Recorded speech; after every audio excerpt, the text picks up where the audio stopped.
समधी तो पेट धोके आइल बा, भर भर प्लेट रसगुल्ला खाता।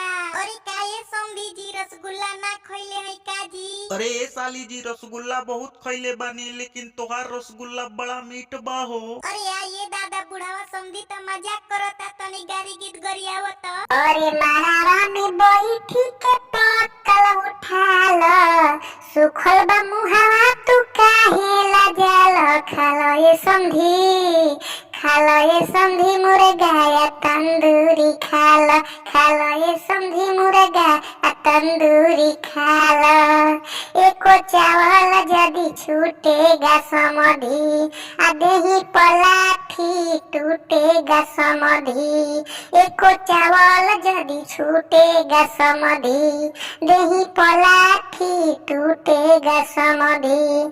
साथे में पूरी या सब्जी सधाल, साथे में पूरी या सब्जी सधाल।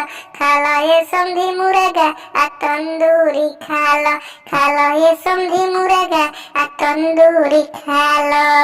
चक्कर बकर खाली देखते हो लड़की, खाएंगे मारा या खजाएगी भड़की।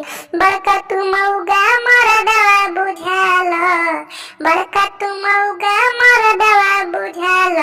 खालो ये समधी मुर्गा आ तंदूरी खालो, खालो ये समधी मुर्गा आ तंदूरी खालो। आप जैसा नहीं कोई है छिनारा, समधी न जाएगी है रौरा पजारा। आप जैसा नहीं कोई है छिनारा, समधी न जाएगी तेरे ही किनारा। दिला पे गाली तू काहे गरमाल, पे गाली तू काहे गरमाल। खालो ये समधी, खालो ये समधी मुर्गा आ तंदूरी खालो, खालो ये समधी मुर्गा आ तंदूरी खालो।